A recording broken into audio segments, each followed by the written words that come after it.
Welcome to NTD News Today. I'm Kevin Hogan. Let's take a look at our top stories. Western leaders begin a crucial day of summits deciding what to do next in response to Russia's war in Ukraine. Ukraine's leader asking for more help. The Ukrainian ambassador to the EU says China needs to be neutral. This comes as the White House warns China not to help Russia bypass sanctions.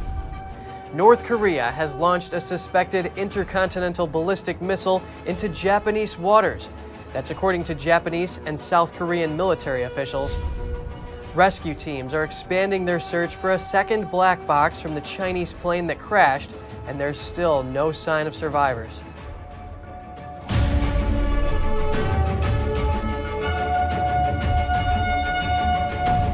President Biden announced new economic sanctions against Russia, along with the latest aid package for Ukraine. Biden and Western allies kicked off the first of 3 emergency summits today. They'll focus on pressuring Russia to end its war in Ukraine. NTD's Jessica Beatty has more.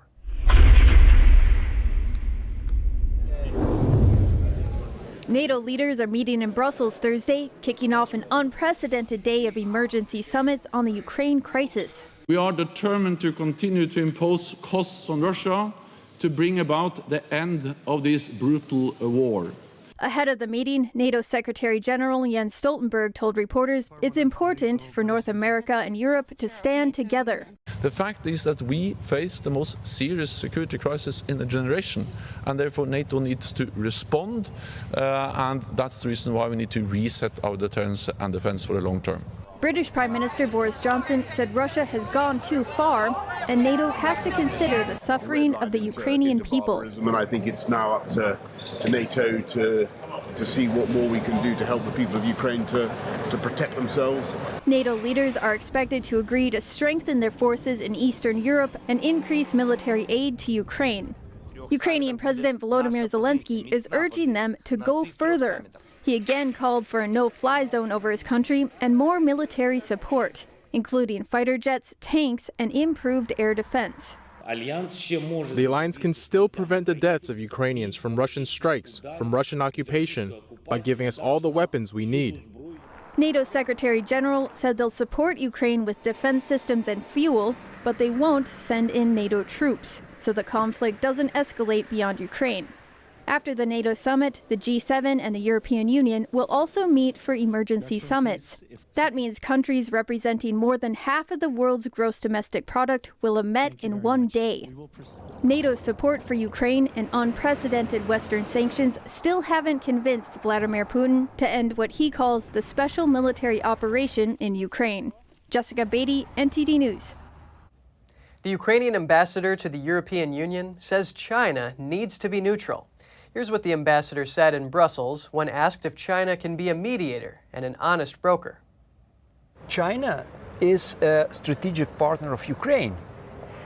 And I think China should play a really important role here to keep, if not neutrality, but real neutrality, not pro-Russian neutrality.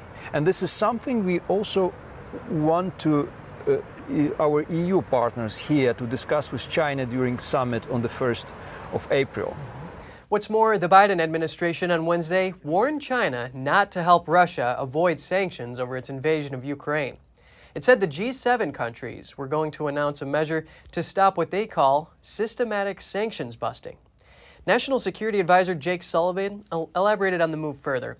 He said the measure is not specifically about China, but to any significant economy that tries to help Russia go around the sanctions. Sullivan said they have already made China aware of this. And speaking of G7, President Biden is meeting with the leaders of those countries and EU leaders today in Brussels. And in terms of NATO, the alliance's Secretary General is sending a clear message to China. We call on China to join the rest of the world in clearly condemning the Russian invasion of Ukraine, and not provide political support, and of course neither provide any kind of material support to the Russian invasion of Ukraine. On April 1st, the European Union and China are set to hold a summit where the conflict in Ukraine will be the main issue. This after the U.S. Commerce Department imposed stiff restrictions on exports to Russia the day it invaded. But the U.S. is concerned other countries like China could help Russia get those items regardless, though Sullivan said they have tools to make sure that doesn't happen. And another update in regards to relations between the U.S. and Russia. Russia is expelling U.S. diplomats from the embassy in Moscow. The Kremlin says it's a forced measure after Washington said it was going to expel 12 Russian diplomats. Those were in New York City at the UN mission of Russia, and the reason was over national security concerns.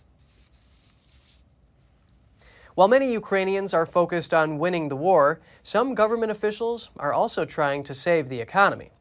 NTD's Dan Skorback spoke to them about how they plan to keep the economy going during the war. The Lviv region in the western Ukraine has become a humanitarian hub for refugees fleeing the war in the east. But as the flow of people slows down, the administration is dealing with a new set of challenges. Today we sat with the governor of the Lviv region, who told us more details. At this moment, we're working on the relocation of businesses. We're looking for those who want to move their manufacturing from the east to the Lviv region because we have a large number of refugees and we want to give them jobs. For us, it's important that other companies find these hubs and quickly reestablish manufacturing. Another thing we're worried about is the sowing season for crops. We're doing everything we can to make sure it happens on time and in its fullest capacity. These two elements are very important at this time. There's no shortage of people looking for work because, according to the governor, more than 450,000 refugees now live in the Lviv region. We also talked to Andriy Levkovich, the president of Ivano-Frankivsk Chamber of Commerce, which is also located in western Ukraine. He told us about 7 companies which have already moved their businesses and manufacturing out of the war regions. Companies that work in the metal manufacturing sector, clothes manufacturing, food processing, we are creating conditions for them to keep working, from helping them to find offices or a plot of land, staffing and launching their business. These factories have a lot of international contracts that are still in power. For example, the sewing company that stopped here from Chernihiv, they started back up and started fulfilling their orders overseas. Although tanks and fighter jets are the obvious tools of war, a healthy economy keeps the country humming during and after the conflict. Dan Skorback, NTD News, Lviv, Ukraine. In President Zelensky's speeches to Japan and France, he drew parallels to describe the severity of the crisis in his nation. He compared what's happening in Chernobyl to Fukushima and Mariupol to Verdun. That's a French city that was destroyed in World War I. In regards to Zelensky's leadership thus far in the invasion, we hear from Richard Battle. He's an author and leadership expert. He points out 3 notable aspects of the Ukrainian leader's actions. First thing is he's leading by example. When others fled and took an airplane full of cash, he's there suffering with his people and troops, exposing himself to death in all the deprivations they are. Second thing is he has proven, as Ronald Reagan advocated, you don't have to be a professional career politician to effectively lead in public. And third, and I think this is really important also, he's making his decisions based on the survival of his country. He's not making decisions based on a political prism, as we see too often with our political leaders. Well, at one point, he was a comedian. Well, it just goes to show that any experience can be beneficial if you put all of your experiences together to be an effective leader. Can you give us some insight as to the way that President Zelensky has communicated? I mean, for example, he's asking French firms to break ties with Russia. Do you think this will be effective? Well, I think what's interesting is he's using current technology to directly speak publicly to the people that he wants to help him in the country. And that's interesting because if he was speaking to those people privately, he would not have the leverage or public pressure that he has by using public media and social media. Speaking of social media, he posted his location on Instagram in order to show that he wasn't hiding. What do you make of this? Well, I think it's pretty bold considering that the Russians could take him out at any minute. And so for him to do that, and of course, hopefully he's moving every day as well and often during the days so that he minimizes his risk. But that was a pretty bold thing to do. He's saying, here I am, come and get us, and we'll defend ourselves. So what advice do you have for Americans in terms of what we see from President Zelenskyy? Well, I think as we go to the polls in November, we ought to be looking at political leaders like him who have experience, who lead by example, who put their constituents and taxpayers first instead of their political parties, and that also demonstrate that you don't have to be career politicians. We should be electing citizen representatives who will not be in office for their whole lives, because they will be more likely to lead based on the issues, not based on pleasing political parties and lobbyists.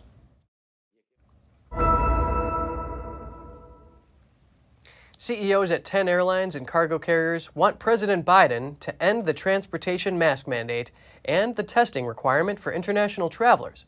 That includes major carriers like American Airlines, Delta, Hawaiian Airlines, and United Airlines. The executives signed a letter to Biden that outlines their views.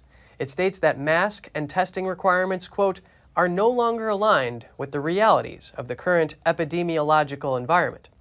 Earlier this month, the White House moved the end of the mask mandate to April 18th.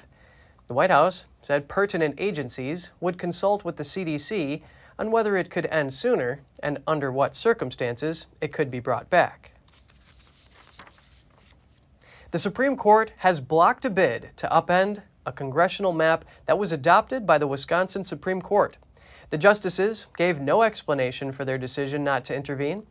The redistricting plan, while leaning Republican, was favored by Democrats. That's because it could give them at least one more seat in the U.S. House. On Wednesday, the High Court issued another order. In a separate Wisconsin redistricting case, it blocked a state legislative map that was backed by Democrats and adopted by the state's Supreme Court. The U.S. Supreme Court sent it back to the Wisconsin court for another round of proceedings. Idaho Governor Brad Little signed a bill that would ban abortion after 6 weeks. The legislation is named the Fetal Heartbeat Preborn Child Protection Act. It's very similar to a Texas law banning most abortions that went into effect last month. Under the Idaho bill, no one can perform an abortion on a pregnant woman when a fetal heartbeat has been detected. There are exceptions in the case of medical emergency, rape, or incest. The legislation also allows family members of the unborn child to bring legal action against the medical professional who performed the abortion. The first ever March for Life event in Connecticut was yesterday, almost 50 years after the first March for Life in Washington, D.C. that followed Roe v. Wade. NTD's Arian Pastar was on the scene. We're in Hartford, Connecticut, at the Capitol building, where the state's first March for Life event is going to be held today. I asked the president of the March for Life organization what their goal is here in Connecticut. We want to put a pause to any pro-abortion legislation. So something that's being considered right now is the possibility of enshrining a right to abortion in the Constitution in this state. So we want to ask advocates to let their legislators know how they feel about that. Some say abortion is health care. What does she think about that? Well, taking the life of an unborn child isn't health care. An unborn child is also made in God's image, just as the mother is made in God's image. So why can't we love them both, as these stickers, I think, are saying today? But the bottom line is that life, at its earliest stages is most vulnerable. Really, it's the poorest of the poor, and we need to do what we can as a society to protect the most vulnerable. That's how we measure the justness or the goodness of a society. I also spoke with a pro-life activist whose mother was scheduled to abort her here in Hartford, Connecticut in the 80s. My mother was planning on aborting me. She paid for the abortion, and an elderly African-American janitor saw her crying in the hallway in a hospital gown, approached her, and told her that God would give her the strength to have me. And my mom ended up walking out of the abortion doctor's office. That was after he yelled at her and told her that she'd already paid for the abortion, and he told her not to leave the room. But she ran out, and now I'm able to stand here today alive, and that's thanks to my mom and to that janitor. She now travels around the country supporting pro-life causes. This concludes the first March for Life in Hartford, Connecticut, but there will be more around the nation. You can find out where they are at marchforlife.org. Arian Pastar, NTD News, Connecticut. A new California bill allowing employees to skip work during a state of emergency is receiving backlash. More than 30 business advocacy groups across the state say the bill will harm business owners. The bill requires an employee to notify their employer before leaving a work site due to emergency conditions. However, if an employer disciplines an employee who skips work without saying anything, the employer could be subject to legal action. Opponents argue the bill puts employers at risk of lawsuits from employees. The bill's sponsor says examples of states of emergency declared in California include wildfires, earthquakes, floods, and mudslides. Also included are man-made emergencies like mass shootings or terrorism. The California Chamber of Commerce says the bill ignores current protections already in place. Public policy advocate Ashley Hoffman says that states of emergency have a spotty history in California. She says they sometimes remain in effect past the time of a pressing emergency. Supreme Court Justice Clarence Thomas missed his third consecutive day of oral arguments, and the court has not given an update on his condition. He was hospitalized on March 18th. Chief Justice John Roberts told the court that 73-year-old Thomas is unable to be present, but that he's participating on all cases. Thomas began missing oral arguments on Monday, a day after a court spokeswoman revealed he had been hospitalized with an infection. A spokeswoman told the Epoch Times that the infection is not related to COVID-19, but declined to share more details. The court said he was being treated with IV antibiotics. A spokeswoman refused to say whether the justice is still in the hospital. Thomas is the longest-serving justice on the court. When Justice Stephen Breyer retires this summer, he will become the oldest. Should foreign manufacturers be allowed to use the U.S. legal system in private cases overseas? That's what the Supreme Court is considering right now. The case, a Hong Kong company seeking U.S. court help in a legal case in Germany. The Supreme Court's decision may help define the reach of the civil discovery process in U.S. courts. That's when both parties gather information to prepare for trial. In this case, Hong Kong company Luxshare in a dispute with German company. Luxshare purchased that company in 2017. One of its subsidiaries is U.S.-based. A U.S. District Court approved Luxshare's request to subpoena the U.S.-based company, ZF Automotive, in the U.S. And ZF Automotive is fighting the legality of that move. The Biden administration sides with ZF in the case. ZF says if the U.S. lets foreign companies use U.S. courts in this way, it would hurt American companies. The company says that isn't what the law intends for private legal disputes in other countries. The company's main legal dispute is ongoing in German courts. Arizona has become the first state to accept digital driver's licenses and iPhones. iPhone owners with an Arizona license or state ID can upload them to their Apple Wallet but the uses are still very limited. Arizona residents with TSA PreCheck can present their digital license or state ID at select checkpoints in Phoenix International Airport. It is similar to using Apple's wallet feature to make purchases at card readers. However, travelers from Arizona will still need their physical IDs to fly home from another state. iPhone users will also still have to show a physical ID to do things like enter a bar or show identification at traffic stops. To ensure the ID is official, users have to take a selfie after scanning and uploading a picture of their license or ID card. An Oklahoma Air National Guard pilot ejected from an F-16 fighter jet before it crashed into a wooded area in southwest Louisiana. That's according to a National Guard statement. There were no reports of injuries on the ground after the crash, and the pilot suffered no severe injury. The pilot's family identified him as Major Alexander Drummond. He is the mission commander of the 138th Fighter Wing of the Oklahoma Air National Guard. Drummond is the son of Genter Drummond, a Republican candidate for Oklahoma Attorney General. The pilot and aircraft were on a routine training mission out of Ellington Field Joint Reserve Base in Houston. The cause of the crash remains under investigation. Nebraska's Agriculture Department says over 500,000 chickens are set to be killed in a humane manner after contracting bird flu. Officials say that bird flu was confirmed in a commercial flock of 570,000 chickens in Butler County. The state agency says the firm is now under quarantine and the birds will be killed and disposed of. Officials will establish a 6-mile control zone around the infected area. Bird flu is a highly contagious viral disease that mainly affects birds, although it has been discovered in other kinds of animals overseas. Since 2003, an Asian strain of the bird flu virus has resulted in high deaths in poultry and wild birds throughout Asia. However, the risk of humans contracting bird flu is still low. So far, none have been detected in the United States. Although human infection is rare, the CDC says around 60% of cases have resulted in death. Ford has issued a recall for some of its trucks and SUVs because of a brake fluid leak. According to the National Highway Traffic Safety Administration, close to 200,000 vehicles could potentially be affected.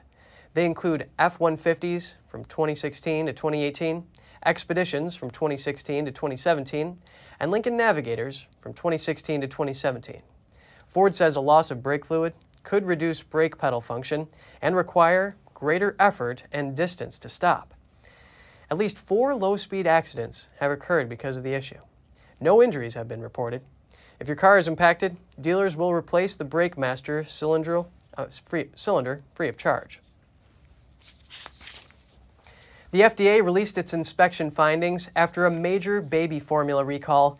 The findings show Abbott Nutrition failed to ensure the surfaces in the plant that touched the formula were maintained to prevent contamination.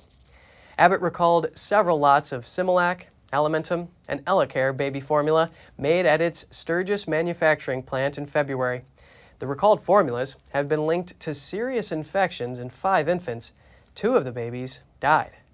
Abbott says that during the company's testing of products distributed to customers, the particular bacteria cited in the report was not found. On the company's website, it says they are reviewing the FDA's findings. In an internal investigation by Abbott, they concluded the bacteria likely entered the building with contractors who walked on the roof and failed to clean their shoes. Because these are preliminary findings, the next steps are a formal report and a warning letter to the company. 2 of Jeffrey Epstein's private islands in the Caribbean are now listed for sale. Jeffrey Epstein was an American financier. In 2008, he was convicted in Florida of soliciting a minor for prostitution. Later in 2019, he was again charged with child sex trafficking in New Jersey. Epstein was awaiting trial on those charges before his suicide in a Manhattan prison. The 2 islands for sale are known as Little St. James and Great St. James. Epstein purchased Little St. James in the late 1990s for about $8 million. He had used it as his venue for his crimes. In 2016, he bought Great St. James at a price more than $20 million. Estimates suggests that the 2 islands could fetch as much as $125 million. According to an attorney for Epstein's estate, part of the proceeds will be used to settle pending litigation. Still to come, Detroit's public school system is investigating much of its $1.3 billion in federal COVID-19 aid to improve learning for its students as the district continues to struggle. A New Jersey police officer and former pro basketball player is inspiring young people to achieve their goals. Stay tuned for more here on NTD News.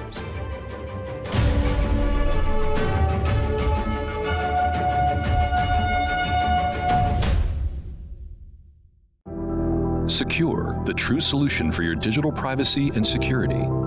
Secure is a private and secure messaging and email solution hosted in Switzerland, using military-grade encryption and Swiss privacy laws, giving you true privacy.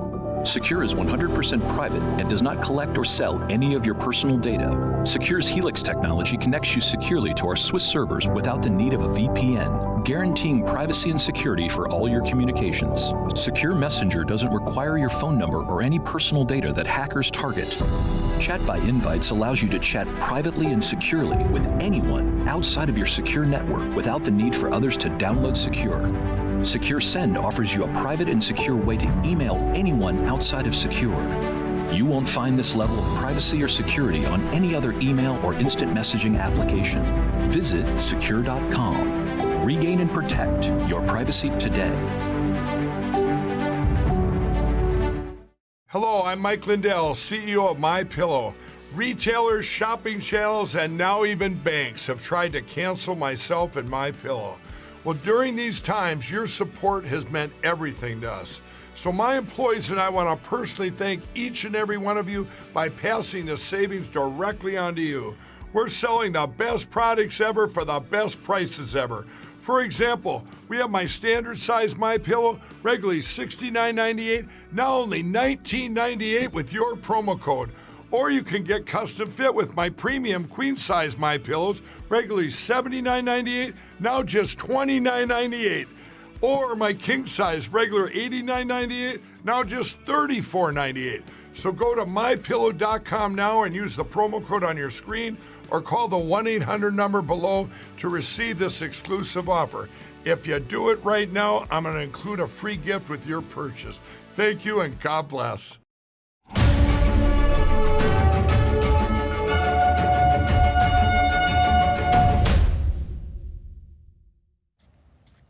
The Texas Attorney General is accusing a school district of violating state law.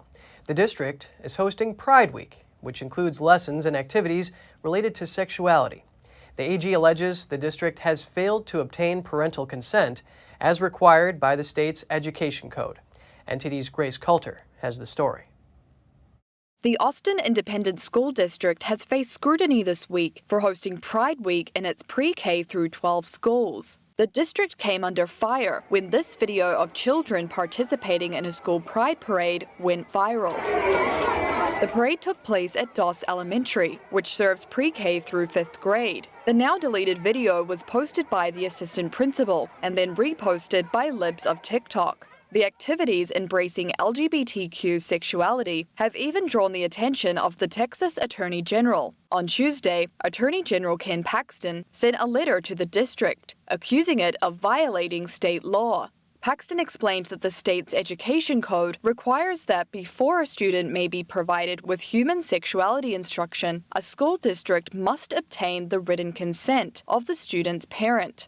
In addition, Paxton said that after just one full day of Pride Week, his office has received reports of group discussions on sensitive topics that students are encouraged to keep confidential, presumably from parents. NTD asked Austin ISD whether they obtained written consent from parents before students participated in Pride Week and whether parents were afforded this opportunity. In an email, the district said that everyone, not just parents, has access to the materials through their schools, and every parent has the right to opt out of these activities. The district superintendent responded to Paxton's letter on Twitter and said, "I want all our LGBTQIA+ students to know that we are proud of them and that we will protect them against political attacks." She did not address the alleged legal violation. Paxton says objecting parents can file a formal legal complaint against the district. Grace Coulter, NTD News. Detroit's public school system is investing much of its $1.3 billion in federal COVID-19 relief aid to improve learning for its students. The money will go toward addressing issues that have persisted for decades. NTD's Andrew Thomas has the details. The district has been among the lowest scoring in the U.S. on standardized tests. In the last school year, less than 6% of Detroit 8th graders who took a state standardized test were proficient in math. So when we closed in March of 2020 and had to transfer to virtual learning, it was a challenge for the majority of our students, not all. Nationally, pandemic relief to schools totaled $190 billion. The aid invested in academics includes millions for reducing class sizes, expanding internet access, and tutoring programs. It's an infinite amount of possibilities for these students, and I want to continue to push that to the students and every day for them to just be the best version of themselves. One student explained he wasn't a fan of reading and struggled to navigate virtual learning when schools went remote in March 2020. Honestly, last year I didn't do really good on online. I was doing like bad, honestly. I was doing very, very bad. Detroit enrollment has plummeted from 164,000 students in 2003 to about 51,000 as the city's population dwindled. A challenge facing the city is how to simultaneously address other overlapping obstacles that have limited students' ability to learn. We join the district in this time where there are many things to navigate, and together we do our best to catch as many kids as we can and get them reading. The Detroit district has announced a proposal to combat some of those obstacles. It includes spending $700 million in pandemic funding by 2027 on new schools and revamping existing schools to address overcrowding. A final recommendation on how to spend the money will go before the Board of Education by June. The district also plans to spend nearly $190 million to reduce class sizes, almost $170 million for more after-school and summer programs, electronic devices, and internet access, another almost $179 million in raises for teachers and other employees, and close to $35 million on programs to provide for the social, emotional, and mental health needs. Andrew Thomas, NTD News. A New Jersey police officer is going beyond the call of duty by inspiring young students. He's teaching them about setting goals, hard work, and expecting nothing less than excellence. Here's that story. Raise your hand, someone to volunteer. Officer Reggie Wright no longer patrols. Instead, he makes the round every week to elementary schools in East Brunswick, New Jersey, spending time with 600 fifth-grade students at 8 different schools. An officer on a mission to teach what he learned in life outside the classroom, like how to live your dreams. So basketball kind of guided me. You know, growing up in the city of Trenton, it was so much that could kind of derail me. Officer Wright says his determination from a young age to play professional basketball shaped a lot of his life, all for the better, keeping him away from poor choices and bad influences while motivating him to succeed in school. Through hard work, more than raw talent, he says, he went on to play professional basketball in Europe. I was always thinking ahead, so I always had the end in mind. Where do I want to be? After conquering his first goal, inspired by a friend, he set a new goal, joining the police force. I said, man, here's a peer of mine who looks like me that's going to have a positive impact within the community. Officer Wright is today building his own legacy of community impact. I expect you to do your work with excellence. Inspiring the next generation to set goals early while giving them the tools to try to meet them. I've set some goals that I want to read at least half a book every day, which I do. One of my goals is to finish school and get very good grades so I can go to college and become an entertainer. He taught me this saying, show me your friends and I'll show you your future. So I've been thinking very carefully about who I'm friends with and who I'm not friends with. If you ask the students, they say they're starting to believe they can do what they set their minds to, because Officer Wright is already proof that it works. The curriculum talks about setting reachable goals, making responsible decisions, identifying and managing your emotions, the effectiveness of communication, the influence of the peer group. It's part of a New Jersey-based program called Law Enforcement Against Drugs and Violence. Officer Wright says the lessons rang true to him, so he pitched it to the schools. And his students are proof he has succeeded again. My favorite thing that's definitely I like getting taught is definitely respect. It tells me how to respect others. It tells me how other people respect me.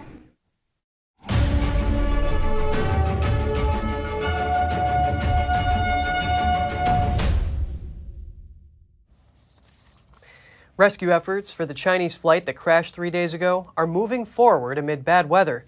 Rescuers have now expanded their search for a second black box. On-site search efforts at the crash site of the China Eastern Airlines passenger jet is facing difficulties. Local fire officials say 2 consecutive days of rain have slowed the process. The difficulty now is that we hope to find survivors quickly, but our work requires us to search carefully and slowly, so we are more anxious. Search crews continue to scour the mountains in Wuzhou, Guangxi province. We are using thermographic cameras and life detectors to conduct search on the ground and also heat search. But because of the rainfall these days, the search signals of our equipment is pretty weak. 3 days ago, flight MU-5735 suddenly plummeted from cruising altitude and crashed into the mountainous area with 132 people on board. Experts say it's almost impossible for anyone to survive such an accident. So far, the remains of 21 victims have been located amid wreckage of the downed aircraft. Chinese officials say major debris, including engine blades and wing parts, were found near the main impact point.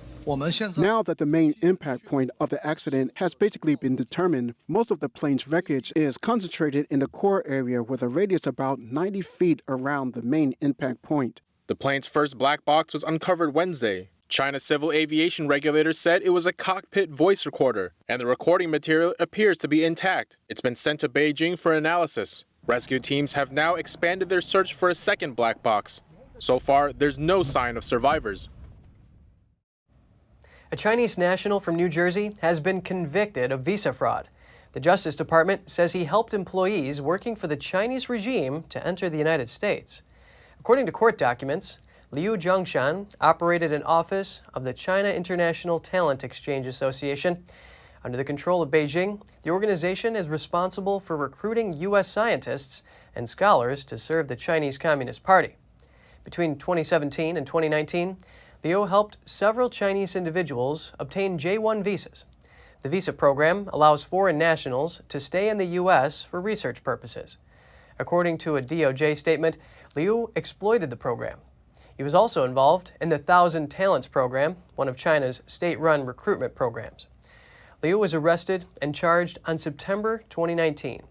He is now facing a maximum sentence of 5 years in prison.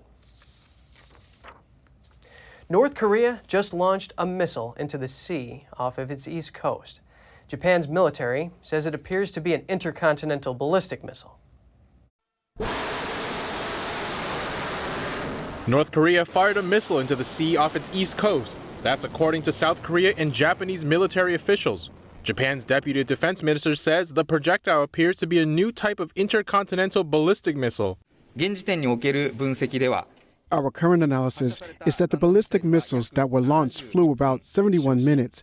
At around 1544, we presumed it fell in the Sea of Japan. According to the Japanese Coast Guard, the missile landed about 105 miles west of Aomori in northern Japan, just outside the country's exclusive economic zone.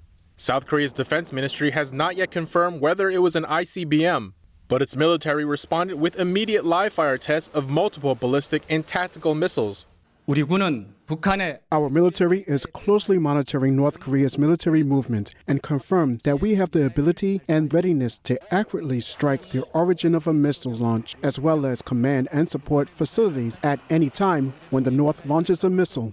North Korea has not launched full-range ICBM since 2017, but the country has conducted a series of missile tests since the beginning of this year. Several of those occurred after Russia's invasion of Ukraine. And the one this week was at least the 13th ballistic missile test this year. South Korea condemned this move by its neighbor. The government strongly condemns the launch as it's a clear violation of UN Security Council resolutions and the reversal of the moratorium on ICBM, which North Korea had promised to the international community.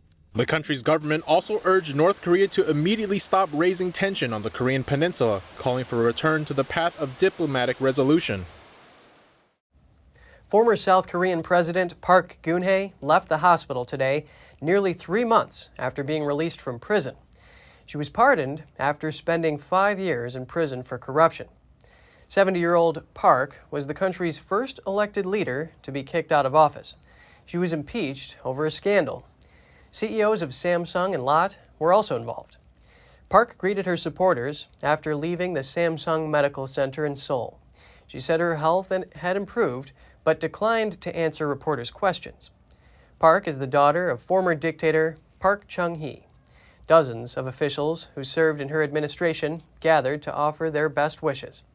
The Supreme Court last year upheld Park's sentence of 20 years in prison. She was convicted of colluding with a friend to receive millions of dollars from South Korean corporations. She allegedly used the money to fund her friend's family and nonprofit groups. She describes herself as a victim of political revenge and refused to attend most of her trials. Coming up, players from a Ukrainian female soccer team and hundreds of ballet dancers have fled Ukraine and are settling in Germany. And German clubs are providing them with the training they need. Russia's invasion of Ukraine could impact studies at the European Council for Nuclear Research. The center is trying to figure out what to do with Russia and Russian researchers. Find out more here on NTD News.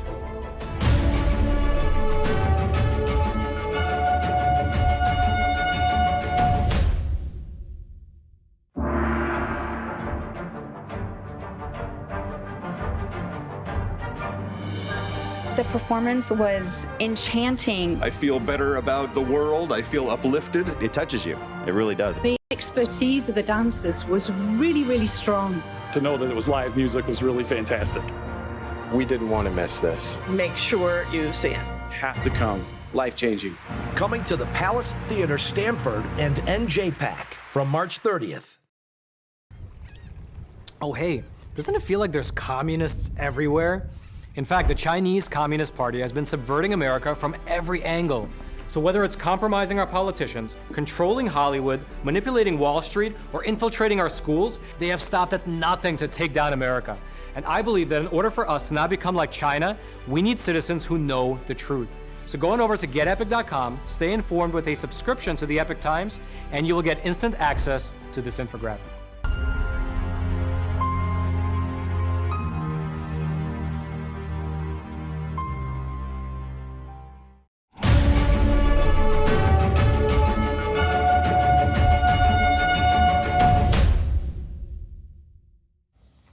Some Ukrainian refugees fleeing their country are settling in Germany.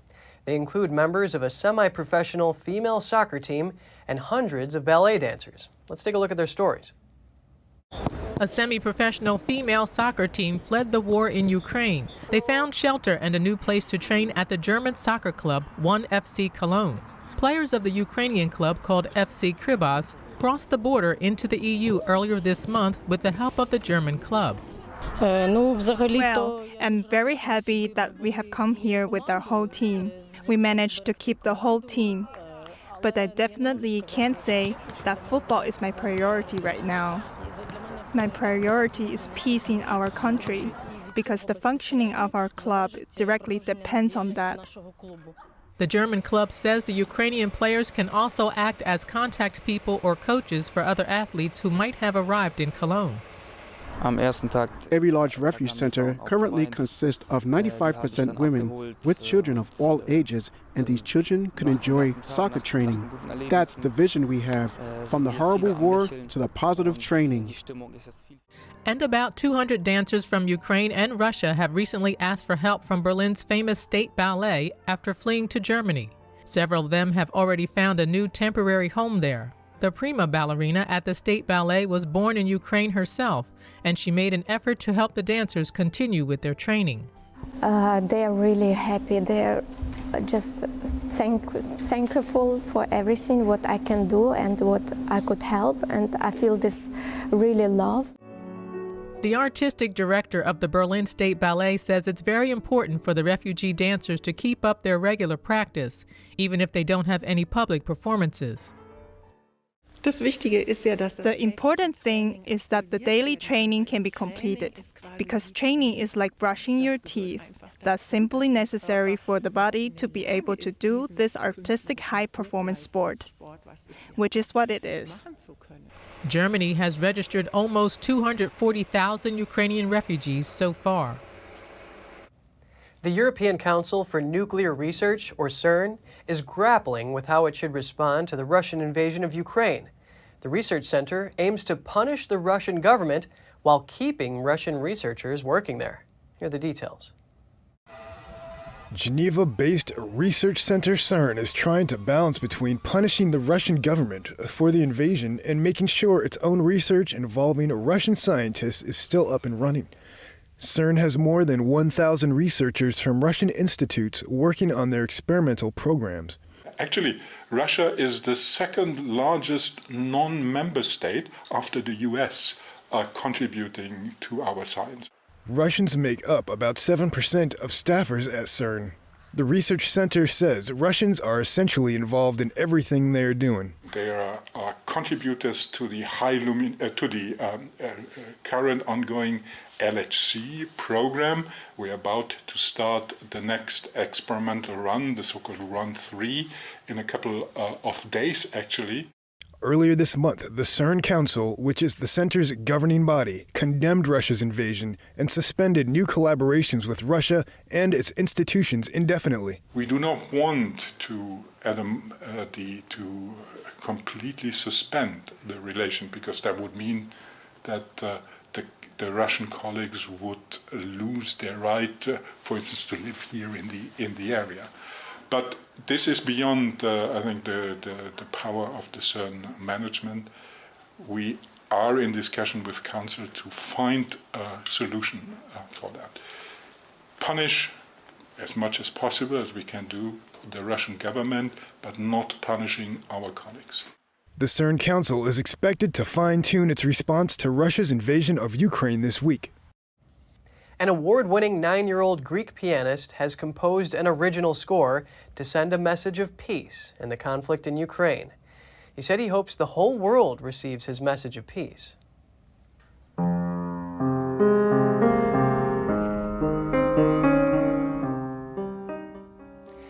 In a videotaped message he posted on social media, the young lad evokes the image of a war zone as he sits in an empty, dimly lit theater. He names the somber, emotive piece Anti-War Etude. He says his weapons are the piano and his musical notes. The young pianist first performed in public at the age of 3 and has played in venues that include Carnegie Hall and Royal Albert Hall. He has been awarded a Global Child Prodigy Award for being one of the top 100 child prodigies of 2022. At age 7, he created an original composition about the CCP virus pandemic in Greece called Isolation Waltz to encourage people to stay home during lockdown. 4 members of a French family died in a Swiss resort today, and a 5th is in serious condition after they fell from the 7th floor of their apartment building. The chief of the area's police said an investigation is in progress, but authorities have ruled out there being another person in the apartment. He said officers had gone to the apartment with a warrant for the father related to the homeschooling of one of the 2 children. Officers returned later after a witness notified them that people had fallen from a balcony. The father, aged 40, his wife and her twin sister, 41, and the 8-year-old girl died. The police chief said the couple's 15-year-old son survived. He said formal identification is underway. Up next, Mexico and the United States hit the practice pitch. They're gearing up to battle it out in the World Cup qualifier in Mexico's Azteca Stadium tonight. All that and more after this short break.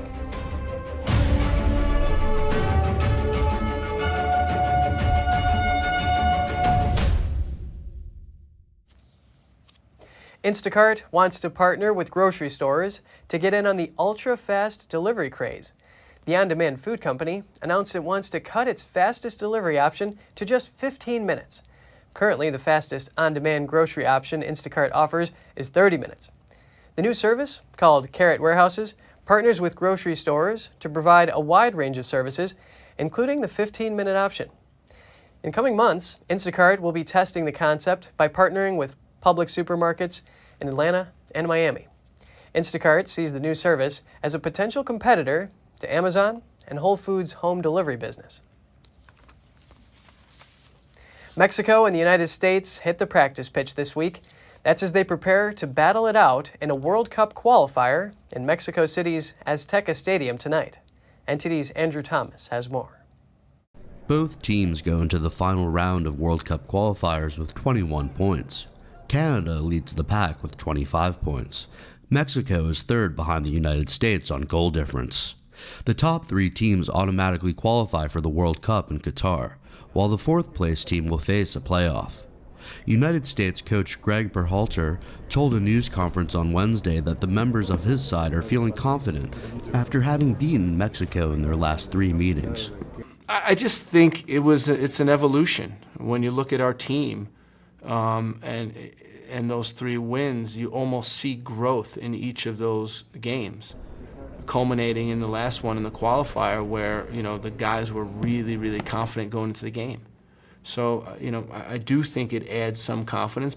The United States failed to qualify for the 2018 World Cup in Russia after a loss to Trinidad and Tobago, something midfielder Christian Pulisic said they hope not to repeat. Obviously, we were in a position to do it last time, and we weren't able to reach our goal. But this is a bunch of guys who are really just looking forward, and a really hungry team who is going to give absolutely everything to make sure that we have a spot in the World Cup. So I think it's something we obviously don't want to go through again. Mexico coach Gerardo Martino said his side was also looking at the match as a must-win as they try to clinch a spot in Qatar. Just knowing that we have 9 points ahead of us, which could mean qualifying for Qatar. So there's nothing that can take my attention away from tomorrow's match, given how important it is for a lot of reasons, but mostly because if we win tomorrow, we will be closer to reaching the World Cup. After Mexico, the United States will face Panama on March 27th and Costa Rica on March 30th. Mexico will face Honduras and El Salvador on the same dates. Andrew Thomas, NTD News. After so much time apart during the pandemic, fashion designer Ralph Lauren debuted his Fall/Winter 2022 collection. The design uses timeless designs in an effort to unite us all. The show was held at the Museum of Modern Art in Midtown Manhattan. It comes as the fashion world looks to turn the page on the shutdown. Participating in the show were some well-known actors, and seeking to showcase classic looks, Ralph Lauren says it grounded much of the line in a timeless style. As such, the look showcased suits, jackets, and pants in black and white. The designer said a touch of red was sprinkled about for romance. His last show was back in 2019. What's in your morning routine, or do you have one? Let's hear from Gina Marie with Strong Mind and Body. Today she's got some tips on starting the day off right.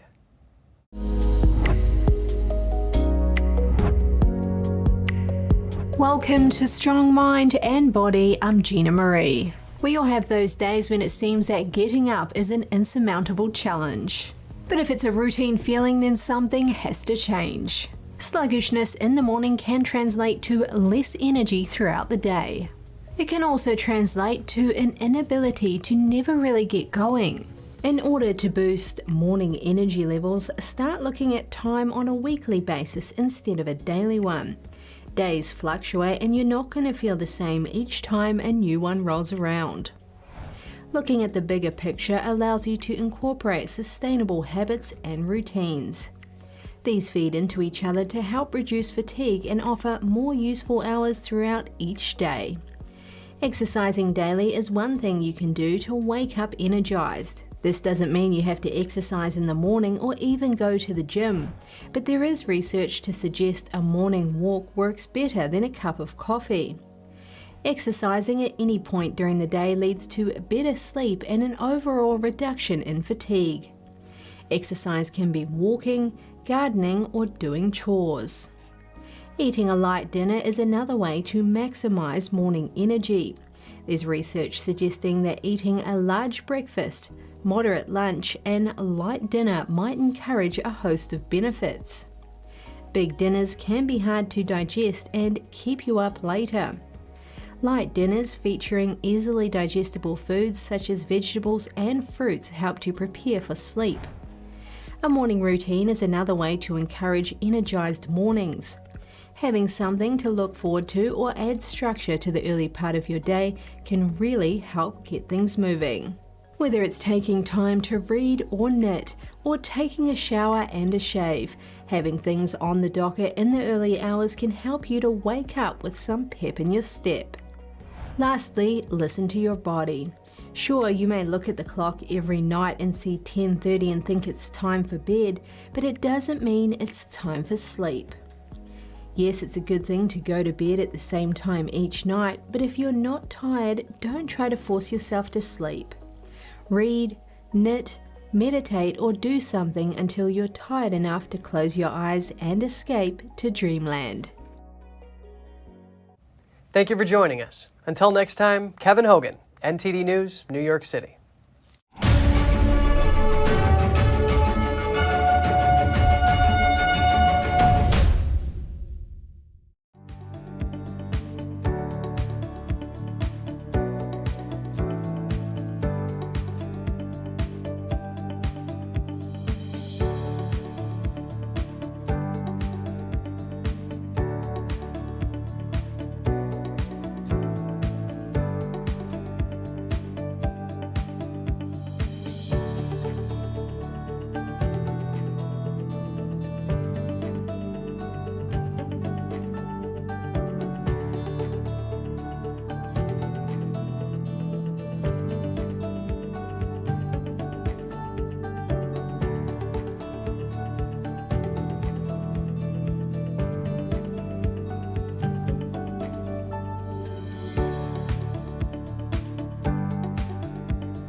Thanks for watching us on YouTube. Did you know YouTube only keeps selective videos on its platform?